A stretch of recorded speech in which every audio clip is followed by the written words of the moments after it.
Starting की शुरुआत में हम देखते हैं जब रॉबिन पहली बार शॉल से मिलती है जिसे उसने बचपन में बचाया था। लूफी शॉल के पास जाता है और अपनी रिस्पेक्ट दिखाने की कोशिश करता है क्योंकि रॉबिन को लूफी ने बोला था जिसने मेरे टीममेट की जान बचाई थी मैं उसको रिस्पेक्ट दूंगा।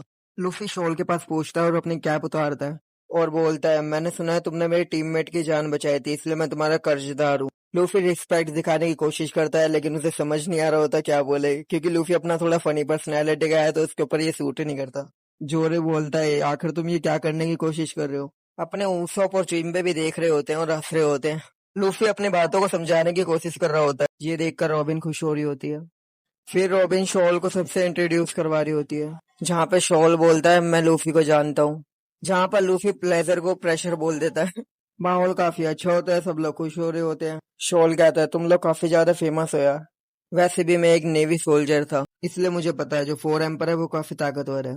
शॉल बाकी सबको देख रहा होता है, रॉबिन को भी देख रहा होता है वो कितनी खुश है। शॉल बोलता है आखिरकार तुम्हें वो लोग मिल गए। शॉल बड़ा खुश हो रहा होता है और रॉबिन हंस कर कहती है हाँ मुझे वो लोग मिल गए और मुझे पता है ये लोग हमेशा मेरे जैसे लोगों की मदद करेंगे। ये बात सुनकर तो बाकी सब रोने ही लग जाते हैं खुशी के मारे, लूफी जोरो और जिम्बे को छोड़कर। लूफी हंस रहा होता है, शार्क्स भी खुशी के मारे रो रहा होता है जिसे देखकर रॉबिन खुश हो रही होती है। शॉल बोलता है अच्छा हुआ और मुझे जानकर खुशी हुई कि तुम लोग यहाँ पर आ गए हो, और सबका स्वागत कर रहा होता है। शॉल बोलता है तुम सबका बहुत बहुत शुक्रिया, तुमने रॉबिन का इतना ध्यान रखा और आगे भी उसका ध्यान रखना। लूफी कहता है बिल्कुल हम उसका ध्यान रखेंगे। उसके बाद हम देखते हैं लिलिथ शॉल के सामने आ जाती है और बोलती है मुझे पहचाना तुमने। शॉल लिलिथ को देखता है और पूछता है कि तुम कौन हो, उसे कुछ याद नहीं आ रहा होता। मुझे नहीं लगता हम पहले कभी मिले हैं। फिर लिलिथ खुद को वेगापंक कह के इंट्रोड्यूस कराती है। उसके बाद हम देखते हैं लिलिथ वहाँ पर एक अजीब सा बॉक्स लेकर आती है और ये चीज वेगापंक यहाँ से जिम्बे लेके आया था। जिम्बे लिलिथ से पूछता है ये चीज है क्या। गार्ड वो उस बॉक्स को उठा के बीच में रख देती है। लिलिथ बताती है ये मैं ही हूँ। जिम्बे कंफ्यूजन में पूछता है तुम ही हो मतलब। उसके बाद सब समझ जाते हैं इस बॉक्स के अंदर वेगापंक का क्लोन। लूफी की तो आंखें ही बाहर आ जाती है। लिलिथ बताती है हाँ इसके अंदर वेगापंक का परफेक्ट रेप्लिका है। लिलिथ बताती है इसके जो एक्सपेक्ट है वो हमसे अलग है, जो कि शायद 20 साल पहले अल्बाथ में आया था। सब लोग हैरान होते हैं और ध्यान से सुन रहे होते हैं। लिलिथ बताती है इस चीज को 20 साल पहले अल्बाथ में आ जाना चाहिए था, बट हम लोग अभी से एलगार्ड से निकाल कर लेकर आए हैं। लिलिथ कहती है मैं यहाँ पर ही रहूंगी और यहाँ पर एक लैब बनाऊंगी। फ्रैंकी भी ये सुनकर खुश हो रहा होता है। बोनी पूछती है क्या मेरे फादर को भी दोबारा बनाया जा सकता है फिर। लिलिथ बोलती है शायद ऐसा हो सकता है। शॉल कंफ्यूज होकर पूछ रहा होता है अगर तुम सच में वेगापंक हो तो हम 20 साल बाद मिल रहे हैं, लेकिन तुम लड़की कब बन गए। लिलिथ बोलती है बड़ी लंबी कहानी है बाद में बताऊंगी। उसके बाद हम देखते हैं वहां पे 3 छोटे छोटे बच्चे आ जाते हैं जाइंट के, जो शॉल से खेलने की पूछ रहे होते हैं। शॉल कहता है अभी यहाँ पे बहुत सारे लोग आए हुए हैं। जाइंट बताती है हाँ इस सीजन में बच्चों का ये खेलने के लिए पार्क है। बच्चे यहाँ पर खेल ही रहे थे लेकिन शॉल का प्लान था तुम्हें सरप्राइज करने का, इसलिए बच्चे थोड़ी देर रुक गए थे। शॉल बताता है मैंने इसकी बहुत प्रैक्टिस की थी। एक बार शॉल की नाक में पानी चला गया था, दूसरी बार वो लड़की दूर थी, तीसरी बार उसके हाथ पे चढ़ गई थी। शॉल कह रहा है इतनी मेहनत करी थी लेकिन तुमने इतनी जल्दी मेरे को पकड़ लिया। बड़ी वाली लड़की खुद को इंट्रोड्यूस करा रही होती है मैं शॉल के असिस्टेंट हूँ, जहाँ पर ये बताती है हमारे यहाँ एक बड़ी लाइब्रेरी है और एल्बाथ में एक सबसे बड़ा स्कूल भी है। लाइब्रेरी के बारे में सुनकर रॉबिन को खुशी हो रही होती है। असिस्टेंट बोलती है मैं तुमको घुमा लाती हूँ, लेकिन यूसुफ और लूफी दोनों अपने में ही मजे ले रहे होते हैं, इधर उधर जा रहे होते हैं और देख रहे होते हैं, एक्साइटिंग होते हैं, और वो दोनों पहले ही भाग के लाइब्रेरी में जा रहे होते हैं। उसके बाद हमें अल्बात का स्कूल दिखाया जाता है जिसको शॉल ने 20 साल पहले खोला था किंग के कहने पे। शॉल गर्ट और आंजे को बोलता है जिसको जो चीज देखनी है तुम दोनों उसे दिखाया हो, मैं रॉबिन को लाइब्रेरी दिखाया है तुम। आंजे सबको स्कूल दिखाने वाली होती है और गर्ट बाकी जगह दिखाने के लिए ले जाती है। स्कूल सुनकर जोरो को अपना डोजो याद आ जाता है। ब्रूक भी ये सुनकर एक्साइटिंग फील कर रहा होता है। हम देखते हैं चॉपर लाइब्रेरी में जा रहा होता है और सांचे नामी पे लाइन मार रहा होता है। वो किताबें काफी बड़ी होंगी नामी, अगर तुम जा रही हो तो मैं तुम्हारे साथ चलूंगा, तुम्हें प्रोटेक्ट करूंगा। जिम्बे फ्रैंकी से पूछ रहा होता है कि तुम कहाँ जाना चाहते हो, लेकिन अपना फ्रैंकी जो है वो अपने ख्यालों में होता है और वो बोलता है वो सब छोड़ो, मैं तो ये सोच रहा हूँ कि ये जाइंट ट्री कहाँ से आया इतना बड़ा। जिम्बे भी बोलता है तुमने सही कहा ये ट्री बहुत बड़ा है। उसके बाद हम जोरो, लूफी और उसोप को देखते हैं जो भाग रहे होते हैं, उनके पीछे जाइंट बच्चे लगे होते हैं। जोरो कहता है मैं इन दोनों को काट डालू क्या।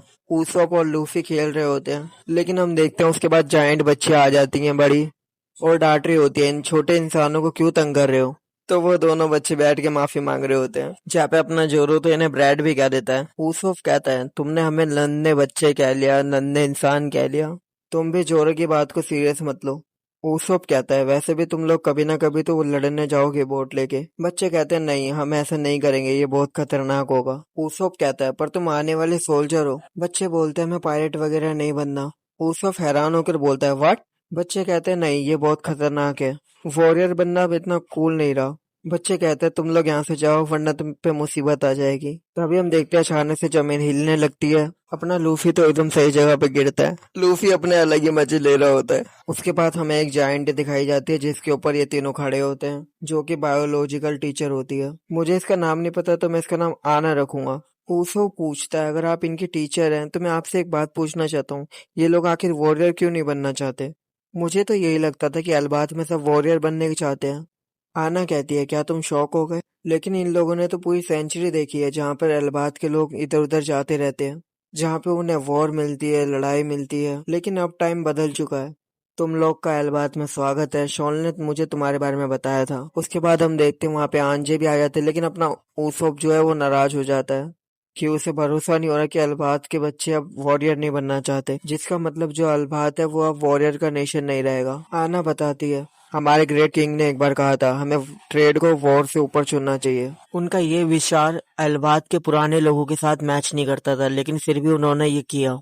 आंजे बताती है हाँ, हमारे ग्रेट किंग हराड है जिन्होंने पूरे नेशन को दोबारा बनाया, लेकिन उनका सपना ये बीच में टूट गया क्योंकि उनके बेटे ने उनको मार दिया था। जिसको नहीं पता मैं बता दूं, ये लोकी की बात हो रही है। किंगडम के लोगों ने उनके बेटे को एक्सेप्ट नहीं किया, इसलिए हमारा जो नेशन है वो भी बिना रूलर के चल रहा है। आंजे बाकी बच्चों को बोलती है इनको अपना स्कूल दिखाओ। बच्चे काफी खुश हो जाते हैं। ऊसोप नीचे गिर रहा होता है, एक बच्ची ने उसे बचा लिया होता है। आना लूफी से पूछ रही होती है तुम अपने व्हाइट फॉर्म में क्यों नहीं हो? लूफी बोलता है नहीं नहीं, ये तो मेरा फ्री फॉर्म है। आना लूफी को देख रही होती है और बताती है हमारी अल्बात के हिस्ट्री में एक वॉरियर हुआ करता था जिसकी शक्ल तुम्हारे से मैच करती है, जिसको देखकर मेरा दिल बड़ा खुश हो गया है।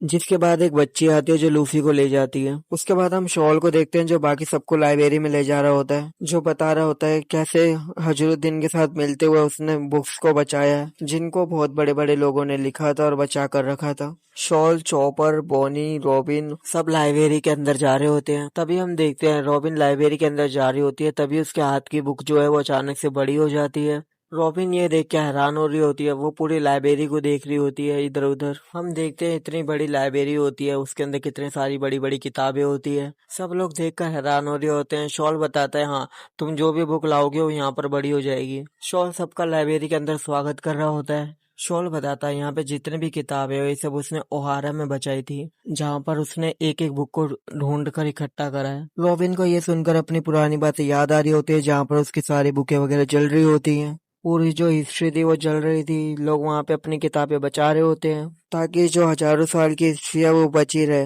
रॉबिन अभी भी ये फील कर पा रही होती है जहाँ पे किसी ने उसे एक बार कहा था ये दुनिया की सबसे बड़ी लाइब्रेरी है। रॉबिन और शॉल दोनों रोने लग जाते हैं। शॉल यहाँ पे खुश हो रहा होता है, आखिरकार रॉबिन को ये दिखा पा रहा होता है। जिसके बाद हम अंडरग्राउंड में देखते हैं जहाँ पे लोकी बंदा होता है, जो कि कॉल पे किसी से बात कर रहा होता है, जहाँ पे शेगी के लोकी एक्सपीरियंस ले रहा होता है, जहाँ पे वो बंदा कह रहा होता है हाँ मुझे भी इस बारे में सोच कर दर्द होता है।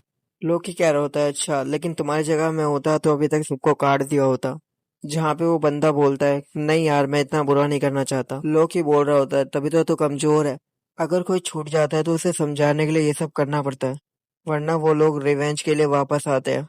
ट्रांसपोर्टर वाला बंदा कहता है मैं समझ गया, तुम्हारे जो हार्श वर्ल्ड है ना उसके पीछे भी एक अच्छा इंसान है। उसके बाद हमें दूसरे पार्ट दिखाए जाते हैं जहाँ पर बाकी सब पार्टी कर रहे होते हैं। तभी हम एक जगह पे देखते हैं जहाँ पे एक बड़ी सी बिजली कड़क रही होती है, जहाँ पे हमें दो लोग दिखाए जाते हैं। उसी के साथ ये एपिसोड यहीं पे खत्म हो जाता है। आपको इस एपिसोड के बारे में क्या लगता है कमेंट में बताएं। वीडियो को अच्छा लगा हो तो लाइक एंड सब्सक्राइब करें। हम मिलते हैं अगली वीडियो में। Good bye.